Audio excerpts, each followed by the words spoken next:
একটা জিনিস মনে রেখো, তুমি কখনোই সবাইকে খুশি রাখতে পারবে না। তুমি যদি ভালো থাকো তাহলে অনেকেই মনে করবে তুমি ভান করছো। তুমি যদি চুপ থাকো তাহলে অনেকেই বলবে তুমি দুর্বল, তোমার বলার শক্তি কম। আর তুমি যদি নিজের হওয়া অন্যায়ের লড়াই করো তাহলে তোমাকে নির্দ্বিধায় বেয়াদব, অহংকারী, অন্যকে সম্মান দিতে জানে না, এ ধরনের অনেক কথাই তোমার কানে আসবে। আর তুমি যদি সফল হও তাহলে তোমাকে বলবে তুমি ভাগ্যবান।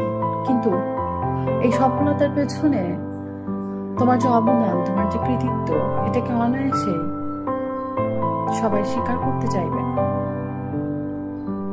তাই বলছি, অন্যের মুখের দিকে তাকিয়ে নিজের জীবনকে থামিয়ে দিও না। তখন দেখবে নিজেকেই একদিন নিজে হারিয়ে ফেলবে।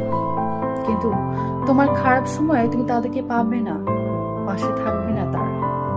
তাই বলছি, নিজের বিবেককে পরিষ্কার রাখো, নিজের মনকে শান্তিতে বাঁচতে দাও।